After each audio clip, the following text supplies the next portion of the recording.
Welcome back, Latino Free Minds, episode number 8. How you doing, Danny? Doing good. Doing good. Cool. Everything works, staying busy, right? Staying busy. We've gone through January already. It's the 25th. Start of 2023 and it's already flying by. First month gone. Yeah, this month flew by for sure. I mean, we're getting into February. Next thing you know, we're back into the summertime, right? It's crazy. But hopefully from here till then it rains a little more, right? The rain has been good for us. Yeah.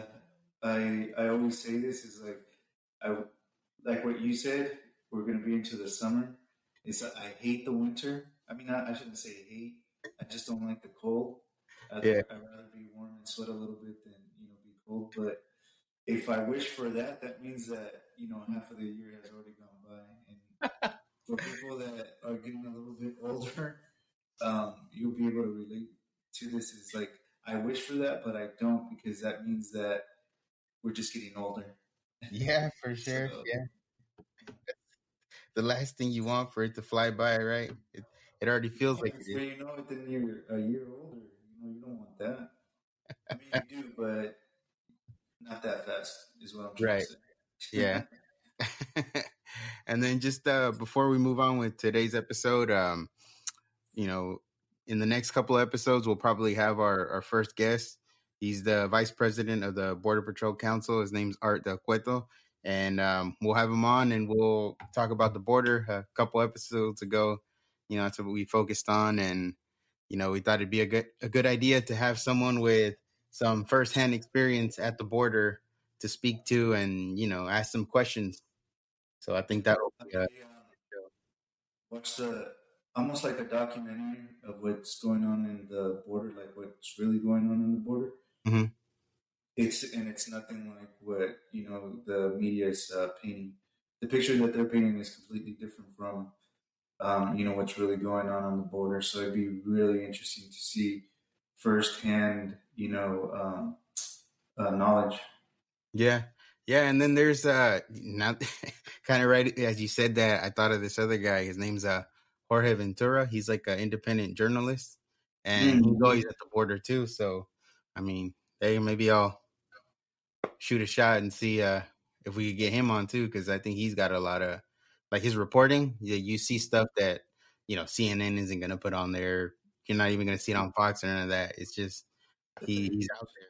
Yeah, he's out there. So I think that's kind of one of the main things, right? That we wanted to do is have some real conversations and also learn some things that we might not know and who better than people that know or have firsthand knowledge. So I think this next coming, maybe the next one or the one after when we get him on, that'll be good. And then like I said, I'll reach out to Jorge Ventura and see what happens.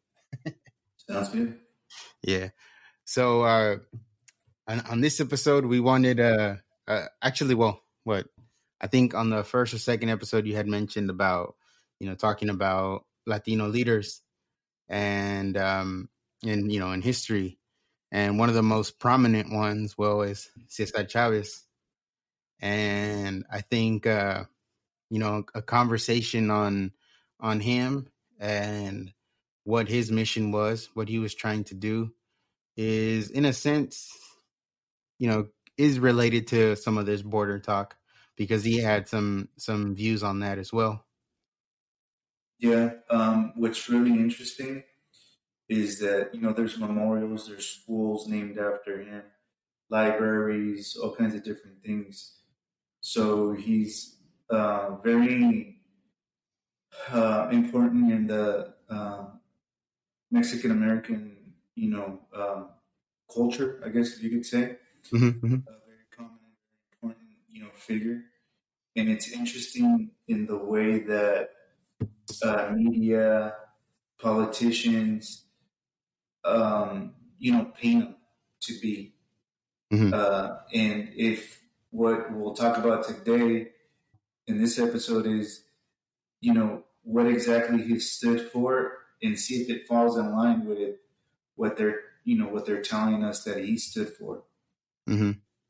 Yeah, because I remember, I mean, I probably should have watched it recently, but the movie they had done with him, or I think was it Michael Pena was portraying him.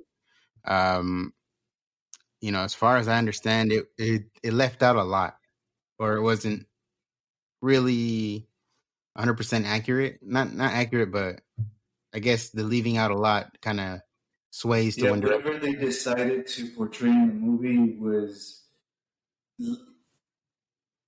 kind of just focused on certain aspects of what he was about, and didn't really touch in detail all the other things. It's up to the writer, whoever writes the script or writes the movie, um, and what they want to convey to the public, the audience. But yeah, there's obviously a lot more to a man than whatever they could put in. What is it like? two Right. hours, Of an hour course. 45 minutes, or whatever the case is. So, Hmm. and it's their view that they want to kind of you know push out there too. So Yeah. Because I mean, there's that one. There's those views, and then there's the other stuff that you kind of hear, and how he felt about immigration and the kind of stuff that uh, they would go to the border and kind of uh, was it stop illegals from coming in and stuff like that. so I think one of the biggest things that people have to remember with Cesar Chavez is that he was a civil rights activist, and you can actually say human rights. You can kind of put that tag next to his name too, because he came from a family of laborers, farmhands, and he went to the Navy, if I remember correctly, about 2 years. Really disliked it, didn't like it whatsoever. Went back after 2 years, like I said, and he actually became a laborer himself. Um, but then, he got in circles with, some activists, or what do they call them? They're activists, but they put on functions. They put on uh, they community organizers, I guess, is one of the ways that you could label them. Okay. So this guy took him under his wing, and taught him how to organize. And so when he took to that, he took to it really well, and he was really good at it. And what he was fighting for is civil rights for the laborers, the farmhands. So there's a small controversy there, or a big controversy, I should say, because you have the American born, so that you're Mexican American, right? Born here. So he was born in Yuma, Arizona, I believe, and you have this situation where the farmers were taking advantage of them, the Mexican American Mm. laborers, and they were paying them a low wage, and the working conditions were not the best working conditions, of course. So he started organizing, and I'm just giving you like a condensed version. Hmm. So he started organizing, and started, picketing. He founded, I wrote it down here. He founded National Farm Workers Association, and they were picketing um, with that group, and they were doing boycotts. And he promoted nonviolence. So that's some of the ways that uh, he demonstrated against the farmers, and Hmm. fought against the farmers for civil rights. That's when they would like go So on strikes and all that, right? Like mhm, I believe the yeah, grape strike and stuff like that. yeah, and so when they were doing that, you had the Mexican Americans, that were laborers that were on strike, right? Hmm. So what the farmers would do is they would go over to the Mexican side and bring in illegal immigrants, and they would call them strike breakers. So Mm. now you had, you know, illegal immigrants, as farmhands, and they were doing the job for the people that were on strike. So the farmers weren't affected at all whatsoever because the work was still getting done. As a matter of fact, it was probably even cheaper. Yeah, it So would defeat the purpose of the strike itself then. yeah, so that brings us to day and age right now, and Hmm. what has been, past decades, is that's exactly what you know some of these, not farmers anymore, but business owners or whatnot, are taking advantage of the illegal immigrants for cheap labor, right? Hmm. And poor working conditions. They don't have to supply health insurance or anything like that, right? Yeah. So, in one hand, you have Cesar Chavez that was fighting for civil rights, human rights for the laborers. So you're either with that or you oppose it, right? So you support it or you oppose it. Right. So if you support it, you go, okay, go ahead and allow them to strike and get the civil rights, human rights, that working conditions that they deserve, right? So Hmm. that makes sense. Hmm. But then when the farmers, the labor, the ones that hire the laborers, go and get illegal immigrants to do the work, with, are you opposed to that or are you against that? Because if you're for that, you're saying, it's okay for illegals to come over, and then you completely dismiss the people that are fighting for the civil rights, by striking. Hmm. So You can have both. you can't have both. So in at the same time, the farmers are taking advantage of the illegal immigrants. So you have a conundrum. You have a situation where you want to support both, but that's what life is about, is that in today's day and age you have to use critical thinking.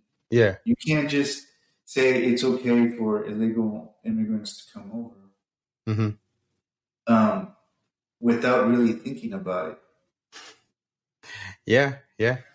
It's true because then it undercuts the whole strike and whatever benefits or reform, you know, those people are fighting for gets undercut by just being like, all right, well, these illegals came in. Like you said, they're probably going to do it for cheaper because, when we all know when immigrants come in, they're looking for work and some of the easiest work or some of the, the most attainable jobs is working out in the fields, picking some kind of fruit or crop or whatnot.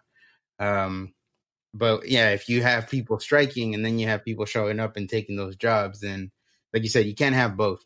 You really gotta, pick one and kind of go with it.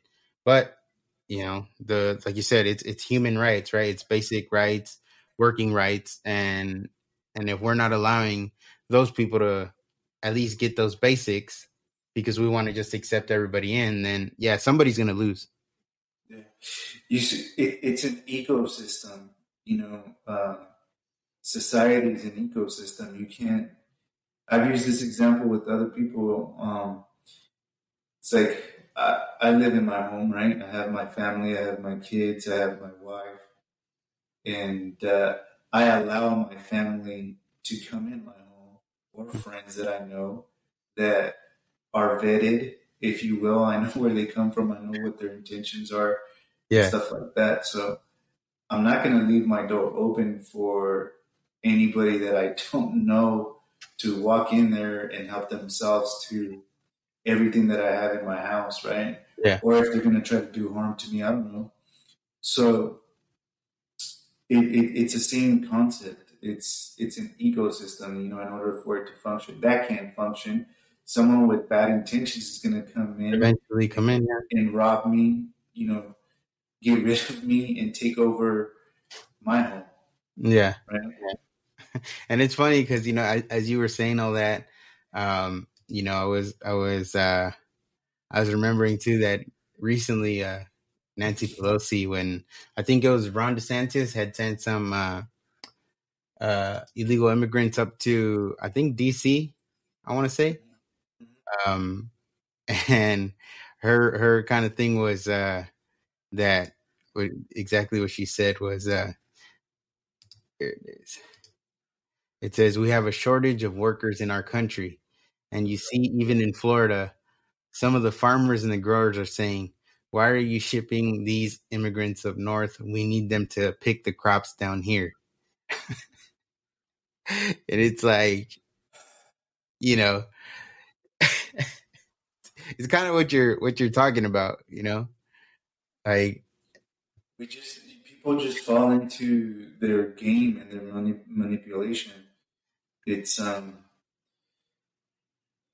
it's wild because we're in 2023, like we were talking about at the beginning of the episode, mhm. and what's missing is the critical thinking. That used to be a class. I remember there was a critical, it was either Was it critical, critical theory or something like that? something like that, but it was like where you had to think critically.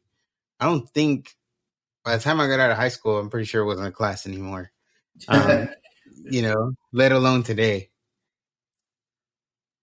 But Yeah, that's kind of one of the most important things that, you know, as we've been talking about is people to think independently, right? Be independent thinkers or kind of question what they're being told. And if they're not, then yeah, they're not gonna think critically pretty much on anything. They're just gonna accept what's given to them. yeah. Like Cesar Chavez was a critical thinker. Yeah. You know, he saw something that wasn't right. It didn't make sense. He got organized. He got people to um, follow him in fighting for civil and human rights. Mm-hmm. So he was a critical thinker. We should be critical thinkers too. Yeah. And the crazy thing is that if you go into Wikipedia and stuff like that, I wrote down one of the sentences that they used to describe him, and it says that he has leftist politics with Catholic social teachings. And one of the things when I was waking up is that I started thinking, why is it that I'm a Democrat? Why do I lean to the left, supposedly, in my mind? In being, Catholic really didn't align with all the values that were for the Democrats. So it's funny. It's like you got two things that don't match up right here, the way that they just described it. Unless, the leftists of today are completely different from the leftists of back then. And we're talking about the 60s and early 70s, right? Right. And that's a possibility, that they're so far left that they're not left anymore. It's like, I don't know if this is left, they're in the back. Yeah, and there's that saying, right? Like people say, I didn't leave the Democratic Party left me. And it's like it could be true. It could be that at his time when he was considered a quote unquote leftist, it was a little more maybe more close to the center than it is at today's extreme. Yeah, and that's real. And you see what we're doing right now is, critical thinking and using our common sense. That is a possibility, and in that the way that they measured that completely changed, and it's no longer the same from when it was back then. Because if you look at his values based on where we're at today, 2023. He would be considered right. Yeah. He'd be considered a conservative. So check this out. So he was religious, right? Mm-hmm. He was for border control. That's already your way, right? um, and nonviolence.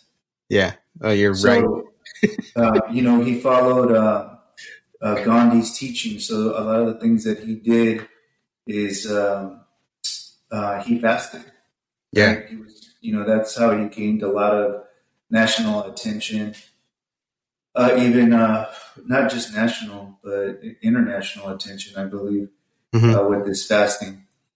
So he really studied that. And you look at today's leftists, you got Antifa. They just started actually rioting and burning down cop cars and businesses and stuff like that just in the past week. Yeah, So in Atlanta, right? I think. yeah, Atlanta. And it's if I understand it right, what was it? An Antifa member shot a cop, then they shot back, killed him or her. I don't remember if it was a guy or a girl. And then Yeah, after that, they started rioting. yeah. They were squatters. I think they were these Antifa members, or this Antifa member was squatting, and the police showed up. I believe the Antifa members fired at the police, and of course, the police fired back, and unfortunately, well, this person passed away. But then, the demonstrations, the what do they call them? Peaceful demonstrations Mostly started. peaceful protest. Yeah, there you go. The Yeah. peaceful protests Yeah. started. So, No, but I think the point that you made was like, you know, if in today's day and age, yeah, he would probably be considered a right wing extremist, right? Um, yeah, just simply with the anti illegal immigrant kind of thing, and again pointing out because if they're on strike and you have illegal immigrants showing up and taking the jobs that they were striking against to get better benefits, then it's understandable why they would be anti illegal immigrants in that time the way they were. And in today's age, like, yeah, he would be considered right wing. And you know and then just kind of, it says here, I was just kind of reading it, it says he was constantly monitored by the FBI, so that really makes you right wing then. oh yeah, for sure. He's definitely right wing, With today's and standards. yeah, exactly. But it's just really interesting. On we started off the podcast first episode about manipulation. So it just goes to show you how that hasn't changed. It's all manipulation. There's people that are um, propped up, if you will, to gain national attention for whatever reason it may be, Hmm. and it hasn't changed. The same thing is happening right now. Yeah, that's So kind of what we were saying too about the word choice, right? How they're strategic in what words they choose when they're going to elevate someone or in a sense bring someone down. Because if you just search Cesar Chavez, you're gonna get articles that kind of talk about his history, and then you're also gonna get articles that are questioning him, or if he should be even looked at. You know what I mean? With respect, or because of his different views. That again, in today's age, if we're that's the thing with today's age that kind of we shouldn't be doing, or but it's common now, is you go back in time and then you try to judge that time with today's standards, and it's never gonna be, you know what I mean, perfect, yeah, because times yeah, change, views change, and what was happening then, we can't measure it with today's. No, data. and it's kind of what you and I are talking about right now is we're looking at Cesar Chavez at that time Hmm. and in that environment, political environment. And you and I can talk and go, okay, yeah, maybe the way that they viewed leftists at that time is different than what it is now. So we can have that conversation and we can understand that. But people now, they just revert back to the words that came out of that person's mouth at that time without any context behind it. Hmm. And they're woke, right? So they got to cancel them. Yeah. Yeah. So yeah, you're right. You pulled up an article before the podcast that was showing, some woke article, saying that the anti-Mexican sentiment from a Mexican American. I'm Mexican American. I'm first generation born here. Look at how light I am. Hmm. But I've got nothing but Mexican blood flowing through my veins. And you look at Cesar Chavez, and he looks Mexican, and you're gonna Yeah. say that he has anti-Mexican sentiment. And it's all like take like you said, taking it out of context, right? So Yeah, right here it says, absolutely. during a massive farm work strike that first started in 1965, farmers sought to bring undocumented laborers from Mexico. Those laborers who were strike breakers were often called illegals and wetbacks by strike supporters, including Cesar Chavez himself. Now, illegals, I mean, I don't find that as an offensive term, now or then. I mean, it's one of those things where it's like, well, it's a fact. It's an illegal immigrant. Um, Yeah, Wetbacks, I mean, from when I was little in elementary school, uh, as a, Latino, Mexican, American, that was maybe because I was little, but it was kind of like a joke. Like you would call someone a wetback just, you know, it wasn't, I don't know. It wasn't anything malicious, but I think the thing that, different times, right? And the way people speak, I yeah. think has to be put in context of that time. That's true, and if it depends who it's coming from, Yeah. if it's in the context that they're saying it in, talking about context, right? Right. So someone could say that he was just trying to emphasize, put an emphasis of what he was talking about with the illegals. And come on, man, he was called a wetback. Yeah. So you know, maybe it was towards the farmers. It's like if I'm protesting or boycotting the farmers, striking against the farmers, and they're going over and getting illegal immigrants, and they've been calling me the Mexican American a wetback all the Hmm. time that I had been working for those same farmers. Maybe it's something directed directly towards them. Yeah. And it's hard to understand the context. The man isn't here, um, and we can't get that answer. And I doubt, I believe someone asked him a question about that, and probably maybe had an answer for that. That kind of like what I explained. I'm just making assumptions. Hmm. Um, but is the media really gonna, play that at that time and give that explanation or now? No. But the point is that everything's taken out of context. We don't know what the context was. And going back to Mexican Americans and Mexicans, period. I mean, we call Americans gabachos. So Yeah.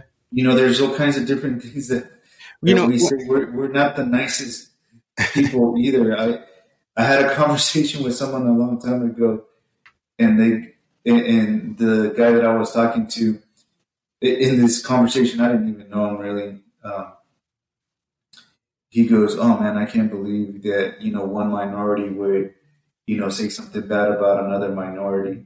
And I turned around and I was like, "You are so wrong because." Um, Latinos can be pretty nasty when Yeah. they're talking about someone or some other race or whatever the case may be. And that's So kind of what I meant. Like, say when I was when you're younger, right? You got your friends and you're talking, but you're saying some dumb things, but it's not, you know, they're the context, nasty. right? Yeah.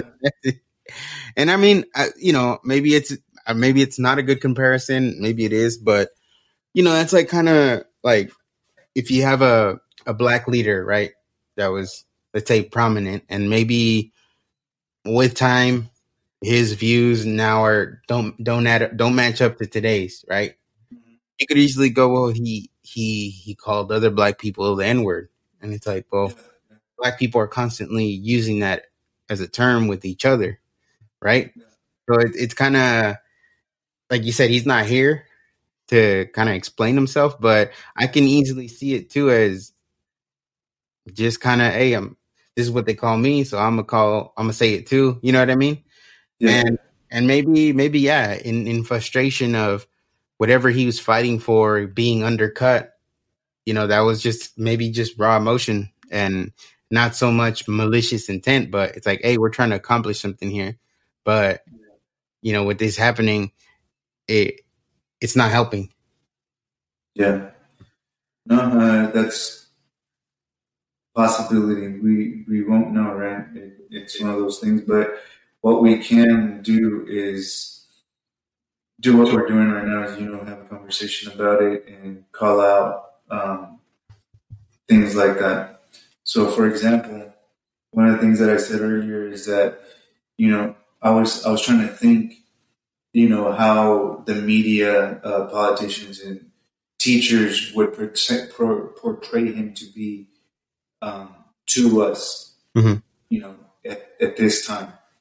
It's like if I was just, you know, based on what I've seen going to school, middle school, high school, and what I've heard about him growing up, is that he fought for Mexicans. Right. That's the way that I would perceive, what he did, Hmm. and for laborers. So that was, the impression that I got. But at the same time, they made him they made him out to be like this Democrat, this leftist, right? Hmm. And I guess so. You hold on to that, right? And as time goes, and that goalpost or the way that you look at a Democrat or Republican or conservative or a leftist, right, Hmm. changes over time. If that label sticks with him all the way to now, then you're like, he's one of these, you know, go woke, Yeah, leftists, yeah, yeah, but that's far from the truth. I don't yeah. know, how would you perceive him based on what you heard about him growing up. I would say similar to you that he was. I knew about the strikes that he was trying to, help Mexican farm workers get paid better. Um, but yeah, I think the way it was portrayed was always in a positive light as far as trying to help Mexican Americans and make money and getting benefits for the job that they're doing. And you see, and out of what you said and I said, there was never that, um, having a position on a strong border. That Hmm. that was never, you know, Yeah, that was something that was when they talked never about the him. case. Yeah, it wasn't a topic or a subject on him that was ever really ever brought up. I think I didn't start hearing about that. Maybe I was already out of high school when I started hearing that, and that could Yeah, be just even again people trying to go back in time and, well, look what this guy did, look what he said, and then it starts to get more attention in yeah, in trying to paint him in a negative light. yeah. And now think about this: is that if they start going into those details, right, about what he stood for, it wouldn't fit their narrative anymore. Mm-hmm. Now they're kind of stuck between, going to the woke side and trying to cancel him. You know? Yeah. And that's where they're going to end up because, like you were saying earlier, right? You could have one or the other, right? You can fight for these rights, or you can just allow everybody in, and then they kind of undercut that. So you can have one or the other. Right now, it's more like, all right, just let everybody in, right? Mm-hmm. So they're on that extreme. I think you were saying earlier, like if you were to compare uh, Joe Biden today and Cesar Chavez then, Cesar Chavez had probably would have had a stronger border policy than Joe Biden has. Well, yeah, you bring you got that picture of Joe Biden in his in the Oval Office with the bust of Cesar Chavez um, behind him, and it's one of those things. Cesar Chavez today, if you brought him back to life right now, he would have a stronger border policy than our president does right now, Joe Biden. So It's funny because yeah, that's true. I mean, he has the bus there behind his desk. Is it to me it's like, well, does Joe Biden really know, or is he just kind of using the manipulation, right? Because I think to me this is more manipulative because yeah, Joe Biden should know that Cesar Chavez wasn't pro illegal immigration. You know what I mean? So it's like this is just a kind of pull at your heartstrings. You see, I'm with the that's Latino people. exactly what it is. I got Because Joe Biden was around in the time where Cesar Chavez was, very prominent, yeah, he in was. the He was. 70s. Yeah, and but that's part of that's manipulation tactic. There, you're like, oh, Joe Biden cares about Mexican Americans. He's got Cesar Chavez, behind his desk in the Oval Office. But it's like, Yeah. man, it's And, not even you know, pandering. hmm? It's pandering. No, yeah.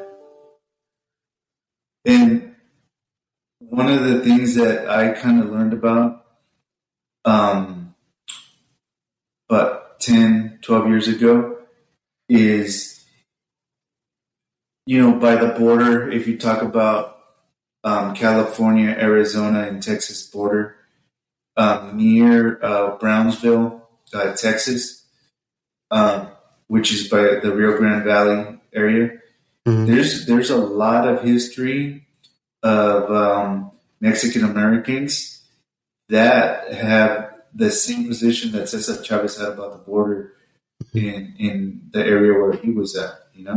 Yeah. And we can start diving into that.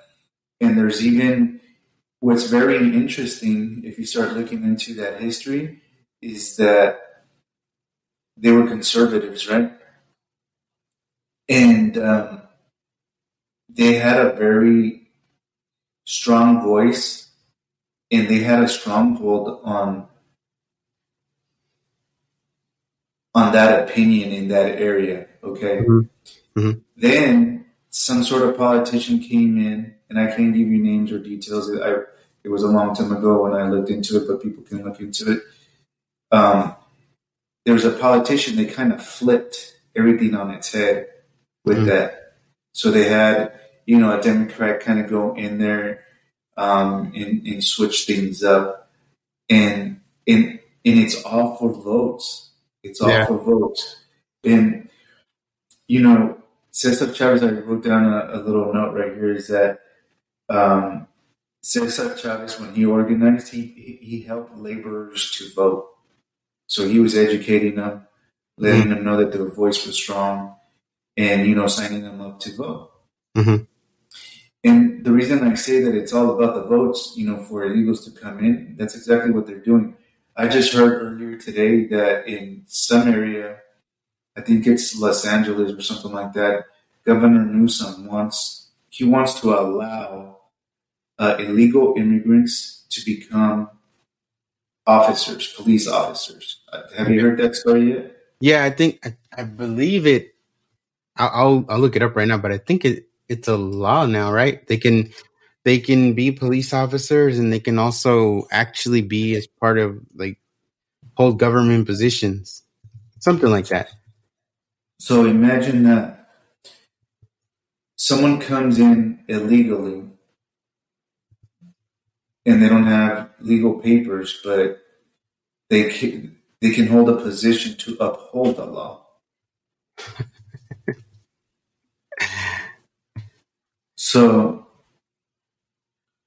in going back to the whole vote thing, is that with illegal immigrants, you know, Gavin Newsom as a favor, as something that the illegal immigrants owe them, I can imagine they expect for them to vote for them, because this is where this is going. Is if they can hold positions, we don't have, they don't have to have an ID to vote. When we have elections, they can just cast their ballot wherever they get that ballot from. We've heard stories of ballots just being mailed out. Yeah. So right here, this is what I found. It says the text in one post here reads SB 960 changes California law so that police officers no longer need to be either U.S. citizens or even legally in the country. Hold on, so that's just the post. Let's see. The bill would remove provisions that require peace officers to either be citizens of the United States or be a permanent resident who is eligible for and has applied for citizenship, and would instead require peace officers to be legally authorized to work in the United States and make conforming changes.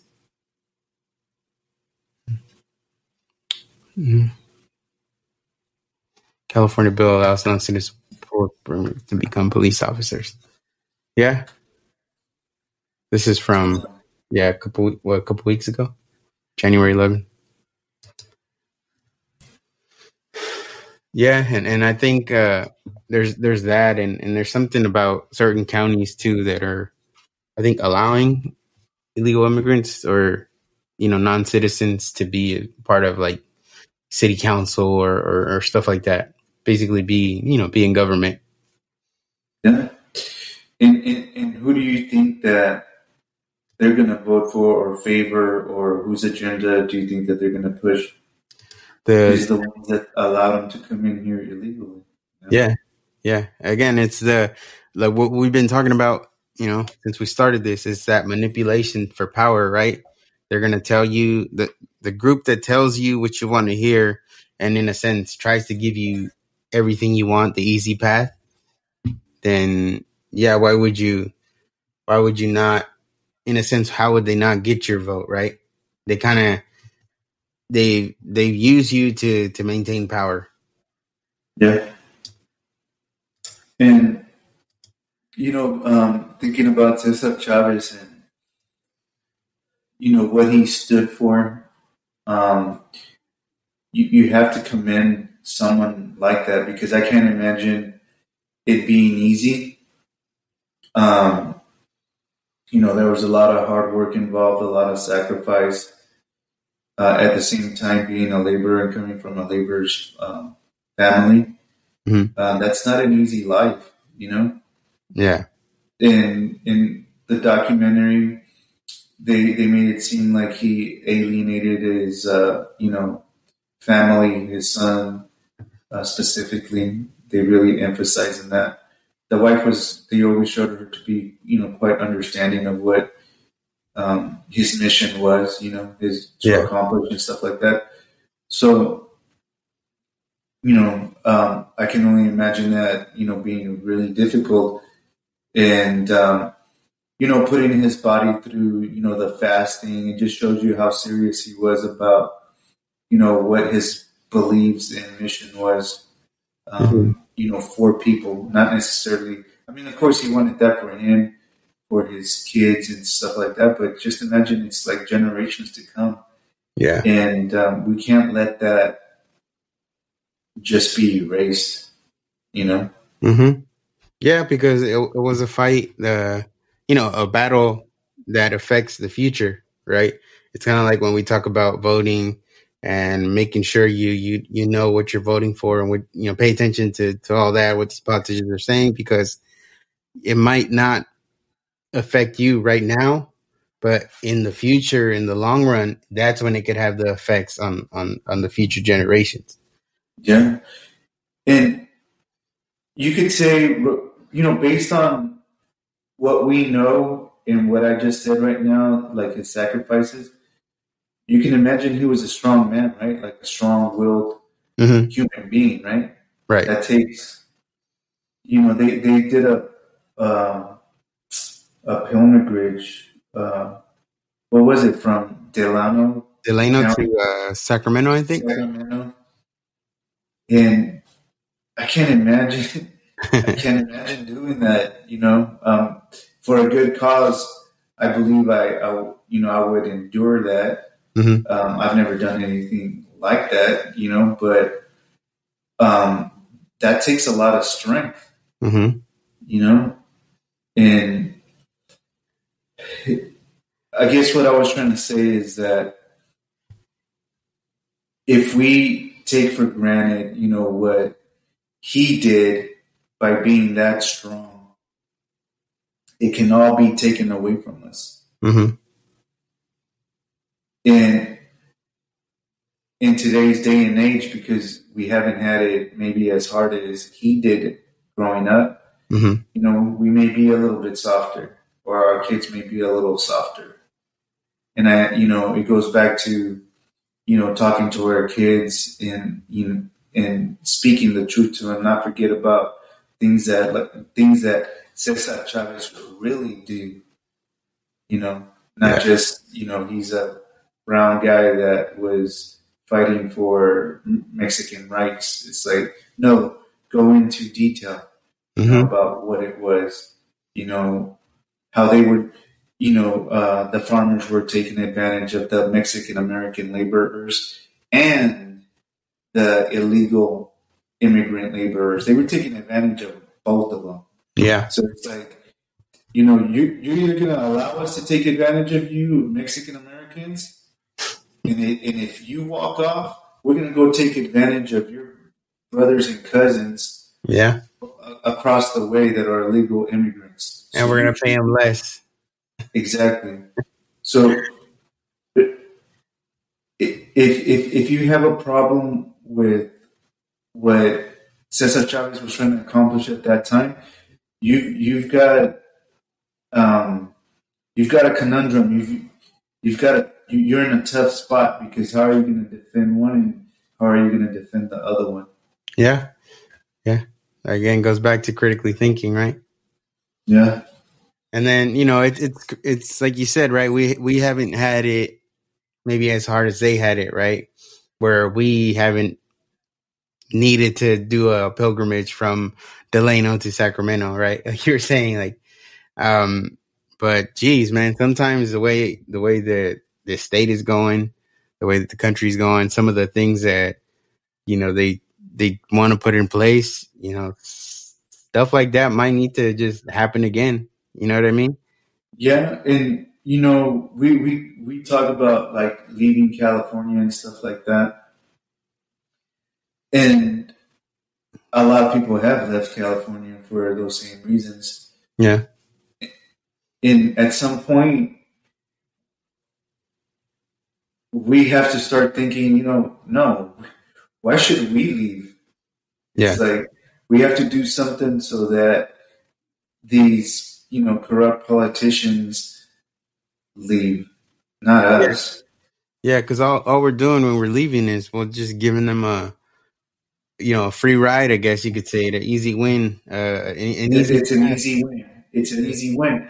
So let's imagine that Cesar Chavez is thinking about striking against these farmers, right? Hmm. And he's like, you know what? I'm just gonna leave. I'm gonna go do something else. I'm gonna go back to the Navy or something, right? Yeah. Yeah. Hey, if we want to use like a football term, it's like the field is wide open for a touchdown. Hmm. You know, they're high stepping into that touchdown. Yeah, exactly. Exactly. And it just it makes no sense, right? It makes no sense to do that. And I think, unfortunately, a lot of the people that have left, it's understandable, right? It kind of does seem hopeless here in California, but it does give them an easier path, an easier win to do whatever it is that they want to do. And, in a sense does make it harder. But as if we keep doing our part, speaking up against these whatever laws or whatever they want to put in place that we don't agree with, um, yeah, we can make a difference, but we have to actually stand up and put our foot down and actually be against it and let it be known, right? Uh, we can't just give up. We can't have a loser mentality, because if you're in California and you have a loser mentality, you might as well leave, because Yeah. if you just put your hands up like, oh well, there's no point, then you just get out of here because you're not going to help. We Yeah. don't need you here. You know, someone picking up and moving from one state to another, that's a huge sacrifice. It takes a big commitment, from not just the person, but the person's family and stuff like that. Yeah. Whether it's the wife, kids, or, and, um, you know, parents, cousins, friends. That's a big decision to make, right? So it's a huge sacrifice. So just imagine that you don't do what Cesar Chavez did, but let's just say that you organize just a tiny little bit, and you do a little gathering protest, peaceful, like a real peaceful Yeah. protest, Yeah. not one of the Antifa peaceful protests, but and demonstrate. One of the things that they do is with the manipulation, they try to portray that we are the minority, that you and I, the way that we think, are the minority.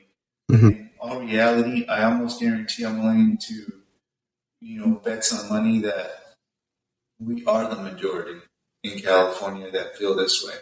Yeah. It's just, those areas where it's really crowded, and they really concentrate on pushing their agenda, where they make it seem that they are the majority, but they're really not. Yeah. Yeah. And I think kind of tying it to the point I was just making too. It's like, if we are, because yeah, a lot of people I talk to don't like what's going on here, right? You could talk to a lot of random people and they'll tell you they don't like what's going on, but when you get the vote result, it's like, how does that happen, right? And again, I think to me it goes back to, if people just kind of put their hands up, be like, oh, it's pointless, and they don't participate, Yeah, right? yeah, you can go into different directions with that, because, look, I'm gonna tell you what I believe, and that there's a lot of cheating, right? So when they make you feel like you're the minority, the way that you think, whether you lean this way or you lean the other way, Mm-hmm. and the results come out the other way, and you already felt to be the minority, you're like, you see, there's too many of them. Yeah. And so they got the bullhorn with the media, all the different outlets, right? And they make us feel that way. But if we knew the truth, that we are the minority, we would go, wait a minute, how the hell is this happening? Mail-in ballots, no voter ID and stuff like that. It's like, it's if you're a cheater, that's a cheater's freaking dream. Right. Exactly. So then No, you, no critical accountability. thinking, you go, well, 1 + 1 = 2. You would put it together. Right. Yeah. Yeah. I mean, like, yeah, it's especially the no ID part. It's like you can just go in and, I mean, if you know somebody's address, say you're that person, they're not going to check your ID, and you can vote, I guess, however many times you want. Um, And yeah, that's there's definitely some sort of cheating going on. Like you said, you can put it together. You can see it. We're not dumb, you Yeah. know. Hey, I guarantee you that when Cesar Chavez was voting back in the day, they asked him for his ID, Yeah, they and probably did. he had his ID, and it was no big deal. And he was probably like, "Here's my ID. Yeah. Move out of the way and let me vote. Get out." You know. It's like, oh, you know what? Something interesting about the ID thing that I just heard today too is that they did a study in Georgia, right? And they were asking minorities in Georgia, like African American minorities, if they felt like it was harder for them to vote, right? Because that's the whole thing with the no voter ID is Yeah, to the make it voter easier. suppression is the term they use. Oh, there you go, voter suppression, and 0% felt like it was harder for them to vote because of that. There, that's probably one of the biggest lies. But It doesn't make sense doesn't make at sense. all. But it feeds into their ability to want to, you know, rig, cheat, whatever you want to call it. But it fits perfectly for that. But Yes, it does. So but when you ask real people, like you said, right, everyday people, hey, is it hard to vote for you? It's like, no, I can go vote. Like I had said before, right? You get your general election and you get your midterm every 2 years. There's one day to vote. You know, you have your primaries and stuff like that, but the main elections that are gonna change the course of the federal government or even your state government are pretty much every 2 years. So I think everybody can make time to go vote one day for how long does it take to vote? If you know what you're first of all, go, but be prepared. Look up all your candidates, really, really investigate if they line up with you. And then once you go vote, that should take no more than 10, 15 minutes max. you know, I mean, they used to do it that like that before all of this technology, and we could do it again. They had the voting day, not the voting days, or voting week, or voting month. Yeah, So, are we going backwards with our technology, where it's becoming more difficult and complicated to vote? in one No, day. it should in one day. Yeah. It's like now with today's technology is like, okay, you get in theory, you should be like, oh, we're gonna get all the votes in 5 hours. Hmm. With today's technology, if they really wanted to do it right without no cheating or anything like that, you could probably do it from your damn phone or You could something probably like do it that. on you could probably do it on a Twitter poll. They could probably just make it so only people from certain states are able to vote for Yeah, that one. And they could probably boom. Like, okay, yeah, you are located because these things they track where you're at. yeah. Here, I'm here. So only one vote that's tied to your ID to that phone, and that's it. Boom. They could do it if they really wanted to, and it would be the voting hour. Forget the day. It's like today's the voting hour. It's going to be between 5 to 6 p.m. That's it. Boom. It's like they were when they were showing that whole voting for Speaker of the House, Uh-huh. and they would do the what is it, the yays and nays, and then Yeah. they'd be like, we want to take the vote. So the person would be like, all right, you guys got 15 minutes to vote on your phone, right? So or on your device. So Yeah. all the congressmen and women had 15 minutes to say yes or no. So it's like, yeah, like you said, voting hour. That it should be with technology. It should be that simple. Yeah. But if we don't, I don't know what it is, right? Maybe we haven't fought hard enough against that. You know, Yeah. um, It just goes back to, you know what's crazy? Going back to the Cesar Chavez and talking about fighting, right? So they were boycotting grapes, right? mhm, So and they were having a lot of success. It took time. It took a lot of time. It took years, mhm, but they were having success with the boycott, right? it was hurting the farmers. Um, they were losing funds, they were losing income, they were losing revenue. Mm-hmm. So then they wanted to export them internationally, right? And then Cesar Chavez and his foundations and organizations could have said, "We're screwed. We're done." Mm-hmm. They've got contracts to where they're shipping them offshores, international, and they're going to get the money, right? Mm-hmm. Probably end up making more money or something. So Cesar Chavez didn't give up. He went international. He went to Europe, and he voiced his concerns over there Mm-hmm. and met with people. And guess what? They boycotted the damn grapes too. So they ended up losing.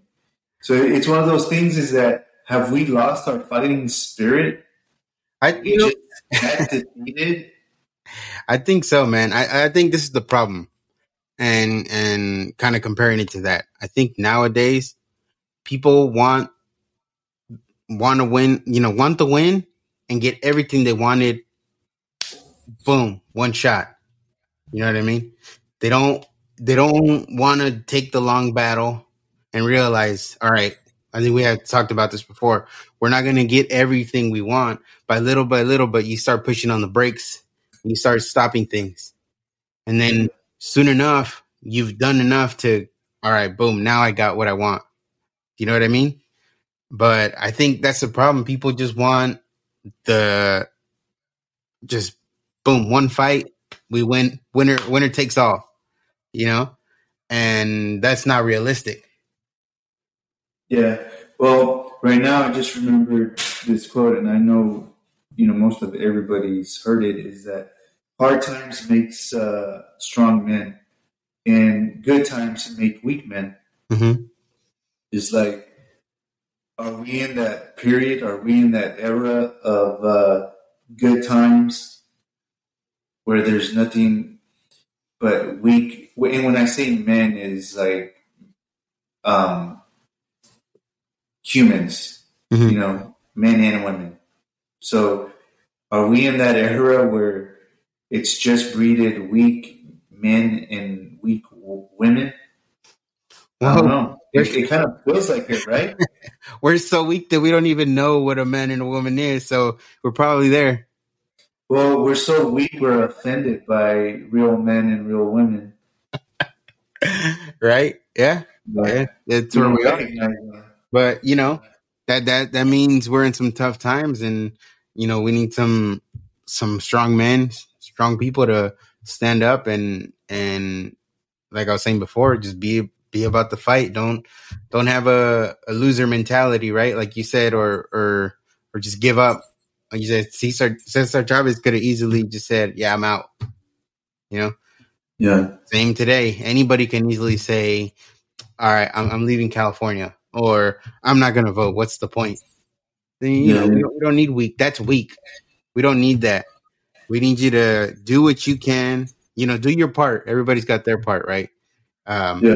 as they say, every vote counts. It might not feel like it because how you might feel the system is, set up for Rick, you, yeah. rigged. It's But it's like you're trying to fight a fair fight, and but if you don't throw a punch, then what's the point? yeah, I mean, and it's like with one arm tied behind your hand.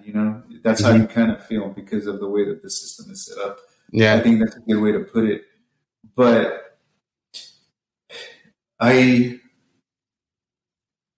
it's so crazy because some people might take what we're talking about in the words that we're using right now, for example, strong and weak and stuff like that. Hmm. And it doesn't mean like aggressive, violent, or anything like that. Hmm. It just, I used the example, of how Cesar Chavez was a big advocate for peaceful protests and stuff like that. So Hmm. he was peaceful, but he was strong minded, strong willed. That's what we're talking about. Yeah. It's like you know that he wasn't going to give up. You know, he had so many things going against him, or people going against him, or organizations going against him, and he didn't give up. That's the strength that we're talking about. Mm-hmm. It's like the what is it that Jordan Peterson has that quote. What is it? Let me look it up real quick. Is it the one that is like be dangerous but contain it type of Yeah. thing? Is So I found it. So it's a harmless man is not a good man. A good man is a very, very dangerous man who has it under voluntary control. yeah. Yep.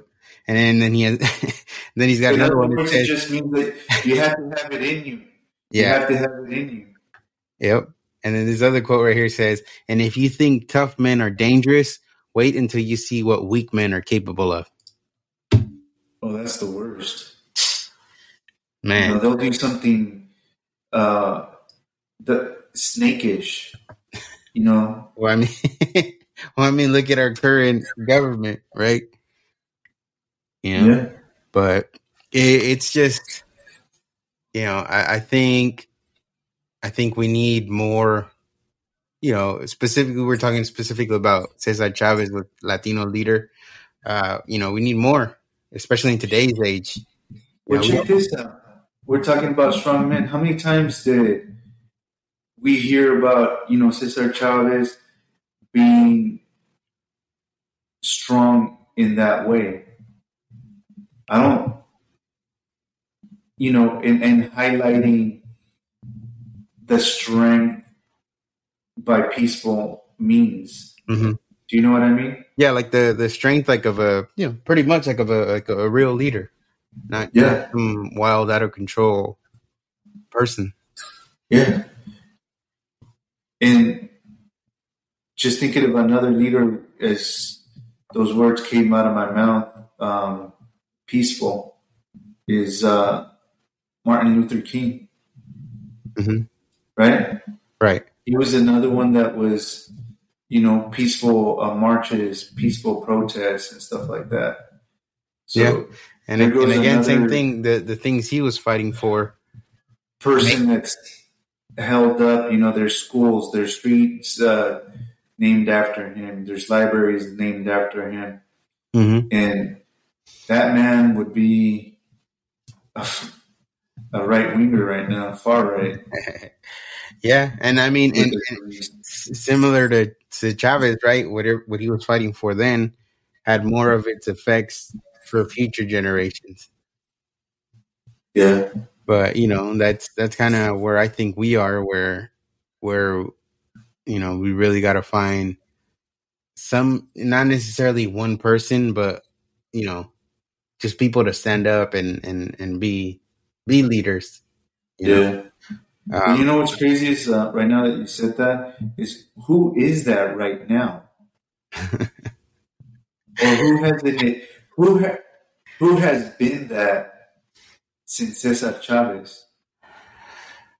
oh man, I mean, I can't. Maybe local levels, someone can think of someone, Maybe, but maybe.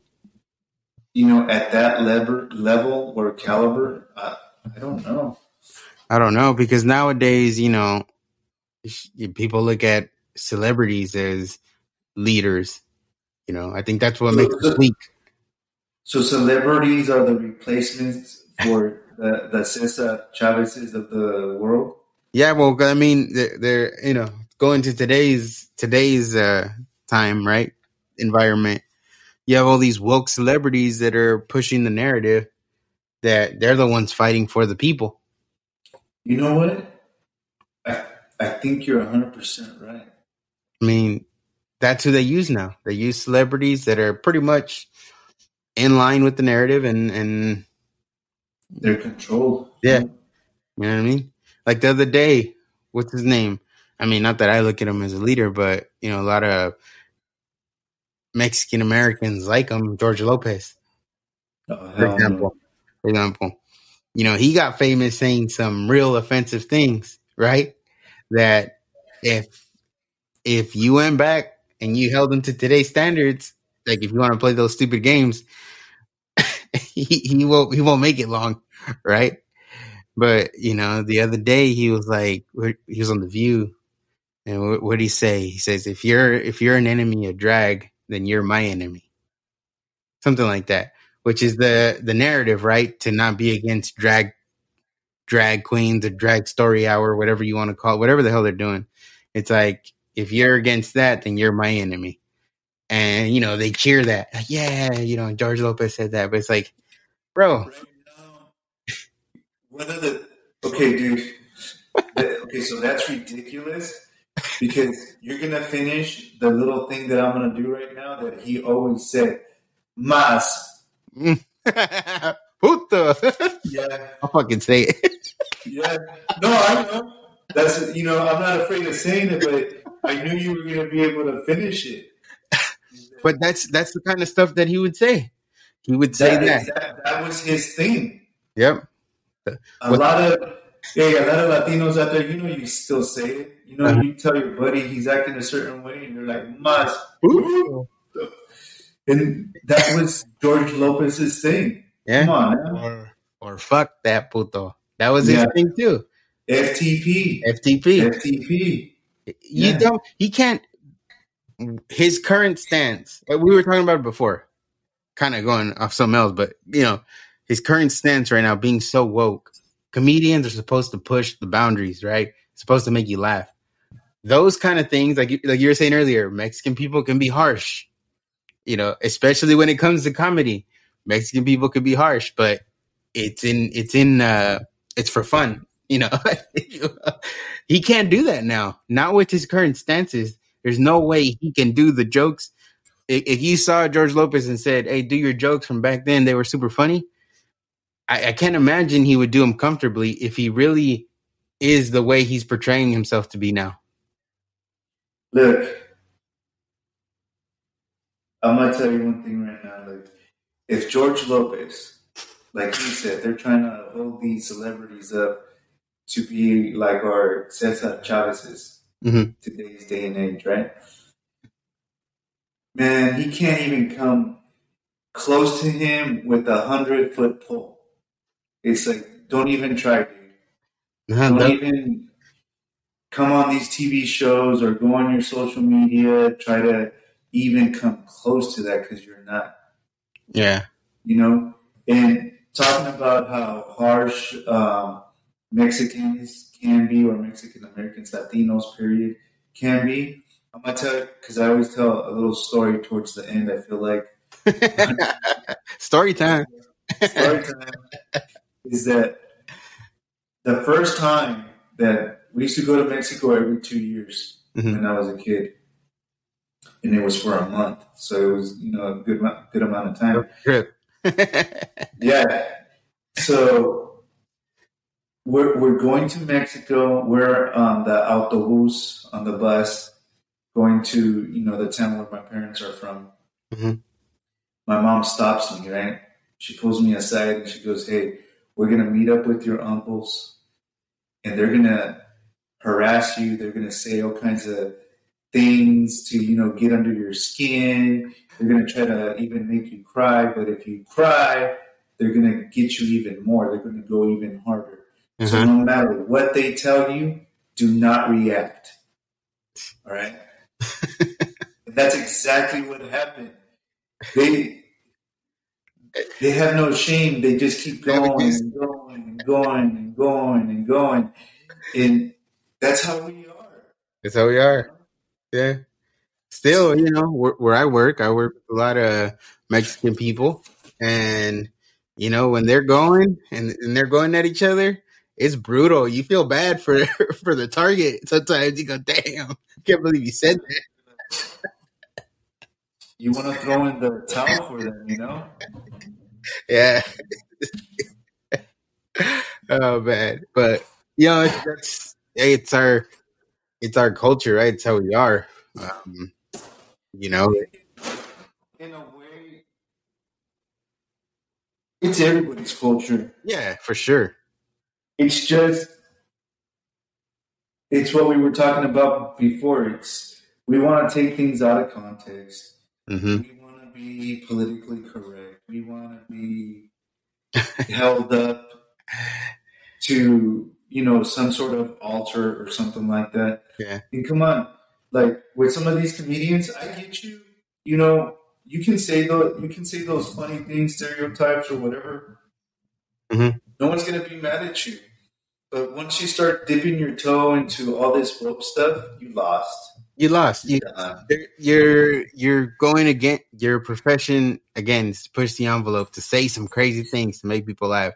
Once you go woke, you can't. You can't. You're gonna have to hold that standard against yourself, right? Once once George Lopez calls himself Latinx, that's it. You're disqualified. Get out of here. You're done. You're done. There's no there's no pass. Get out of here.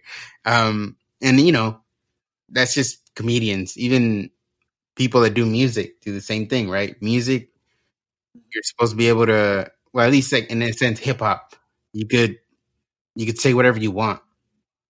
Yeah. Now it's like you see a lot of these artists that are in the woke side, and it's like, the one place you do want to have free speech is like when you're making your music, right? You can say whatever you want to say. But like Yeah. now you're pushing these woke narratives, like the only person you're hurting is yourself. Oh, dude, you just said something that kind of correlated last episode with the um, Bill of Rights, Mm-hmm. Constitution, Yeah, yeah. with Cesar Chavez. Is that here in the United States, the reason that Cesar Chavez was able to do what he did is because of those pesky, That First Amendment, that First Amendment, man. the right to That protest. First Amendment, Yeah. amongst other ones. But um, it just, man, the United States is it's a blessing to be here. Yeah. Be living in the United States. It's just we've got these redcoats that won't give up. You know, they wanna push the king and the queen and take our rights. Mm-hmm. Yeah. So And unfortunately, another interesting thing about that is that Kamala Harris, spoke about the Constitution, mm-hmm. and she quoted something and left off the part that they're God given rights. Mm-hmm. She said she quoted it, but left out that part about the God given rights. Yeah, she left out that and because it's supposed to be unalienable rights of life, liberty, and the pursuit of happiness, I believe. Yeah, She left out she, life as well. So she just said liberty and pursuit of happiness, something like that. so she left out God.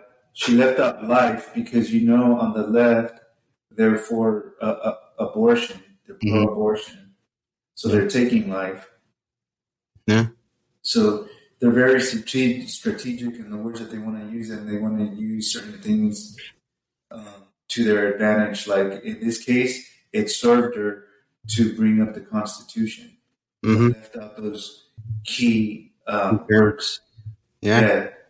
And it's crazy, right? Because like you said, it ties into the last episode too. But even there's been a couple incidents, couple shootings in California recently. I think I don't know, some Chinese New Year's things. I don't know what happened. I didn't really. Well, the three incidents that have recently happened, they're tying it to, yes, it was a Chinese New Year here just days ago, right? Yeah, a few days ago.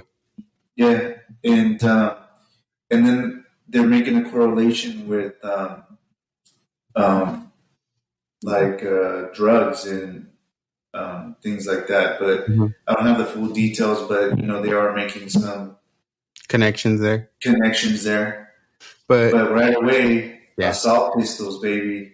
They had that bill sitting right there. Banning the pistol braces and. And Newsom, right? What does he say? The Second Amendment is a suicide pact. So it's like, man, like right away, politicizing it to take away our rights. you know, not the rights of the person that did the crime, right? They want to take my right away. They want to take your right away because there's bad people out there. And it's Yeah. like the only thing that will, like this, I think everyone's heard this saying, what stops a bad guy with the gun? A A good guy. good guy with a gun. But if you disarm everybody, then nobody's going to stop that bad guy. Yeah. So, you know, Well, you got to look at it this way too. Are these shootings happening in Texas? Are they happening in states where they have lax gun laws? No. They're yeah, happening. They're happening here in California with the strictest gun laws. with the strictest gun laws. Mm-hmm. You know, the highest murder rate per capita, Chicago. What do they have? They have, The it strictest might be gun laws. stricter than California. Yeah. So I don't know. Maybe the next episode, after what you mentioned in the beginning of this episode, maybe we'll touch on this because I have heard a lot of Latinos like condemning gun ownership. Mm-hmm. So maybe it's one of those things that we might have to touch on. Yeah, for sure. So, but yeah, I mean, I think in as you would say in conclusion is Cesar Chavez, was he a conservative or is he a leftist? So, in my eyes, he would be a conservative Mm-hmm. today's day and age, straight up. Mm-hmm. Um, his message, unfortunately, I think over time has been lost, Manipulated. more manipulated, and they should, people should have real conversations in school about what he really stood for, in depth, Yeah. not just the surface stuff. Yeah. Even the surface stuff is important, but the deeper stuff is, you know, equally as important, if not more important. Yeah. And kind of you said, like, to finish off is it's just Cesar Chavez accomplished what he wanted to accomplish because he stood up and he fought for what he thought was right or what he thought was necessary for the people at that time. And we can learn from that and also ourselves fight for what we feel is right when something's going against us, it's hurting us, not benefiting us. We have to fight and not just give up, because it's easy to give up. It's easy to just say, hey, what's the point? But that's a weak mentality. That's a weak man. That's a weak person. And you can't be weak minded like that. You have to see the battle in front of you and commit to it or get out. Yeah, agreed. Cool. Well,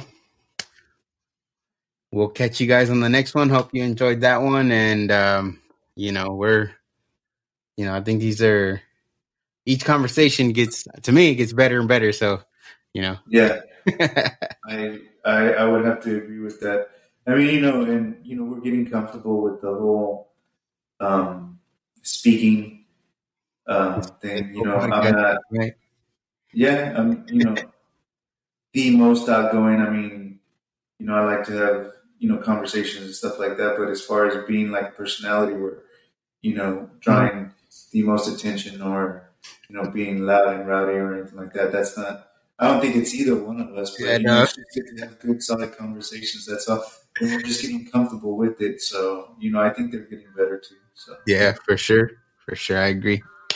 All right, then. Well, we'll catch you guys on the next one and hope you enjoyed it.